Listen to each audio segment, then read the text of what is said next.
Today we are going to be talking about a stop motion app called Coma Coma. But before we get started, I'd like to show you what you could create with Coma Coma. So, once there was this otter, and he was just hungry. He was climbing down a chair, and he was walking over to some bookshelves. And he climbed up them, and then he found a hedgehog up there. And he fell down, and then the hedgehog followed him, and then they loved each other, and they kissed. And then they went over there, and the hedgehog saw a dragon. They fought the dragon, and he went over the dragon, and the dragon got scared, so it climbed up, and the hedgehog followed. And the otter was down there just watching them. And so he calmed down, and then the otter went to it, and then they lived happily ever after. There are 6 buttons that you need to be aware of when you open up the app. So the first one is the wrench in the upper left-hand corner, and that controls our speed, how fast our stop motion app is going to work. Then we have, hey, let's watch our video, which is the green circle with the white triangle in it. So that's the play button. Then we have to save our work. So we have the yellow square with the white arrow in it, and that saves it to our video bank. We have a blue square with an X, and if we took a picture that we are not really crazy of, that's how we delete it. And the red circle with the white circle inside is how we take our pictures. So that's kind of like our camera snap, snap. And up in the corner, the right-hand corner, is our video bank. So every time we create a video, it gets saved there. So if you want to go back and access something or edit something, it would be held there.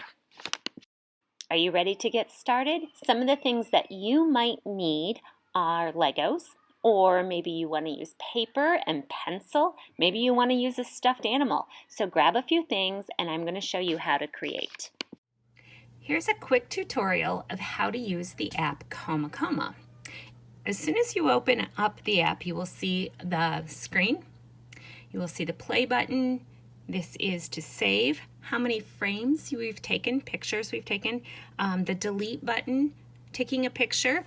This is a bank where we're holding all of our videos, and then here is our settings. I always tell my students tap on the wrench first, and you want to make sure that you have the frames per second at about 3 or 4.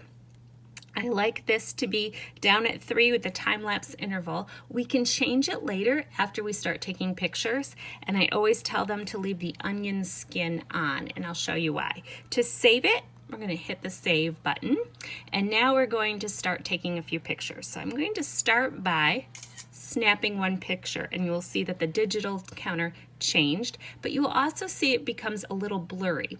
That's to help you reposition after you make a movement. So I'm going to take my orange M&M and I'm going to scoot it out, and I tell them to kind of line it up blob on blob. We're going to take the next picture, and I'm going to have the next M&M line up. And again, it gets a little fuzzy, but it helps for repositioning. So we're going to take another one. Now I'm going to bring out my green M&M. And so let's check on our progress. We're going to hit the green button. Okay, it looks good so far. Let's keep going. I'm going to pull out the blue one, and I'm going to move a yellow one. And again, kind of blob on blob is what I tell them. All right, let's take that picture. Now, if I feel like it's moving too fast, I can stop it, go back into the controls. I can slow it down.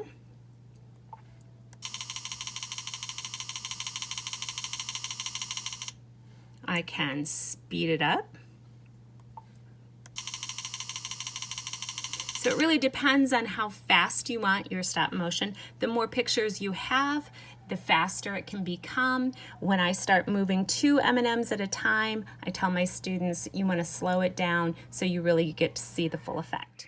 Once you've created your video, you're going to tap on the gray bars in the upper right-hand corner. We call that the video bank, and this is what will appear. If you would like to save it to your camera roll so that you can share it on Seesaw, you tap on your video and then tap on Save to Camera Roll. And then you can upload it to Seesaw or share it in different ways.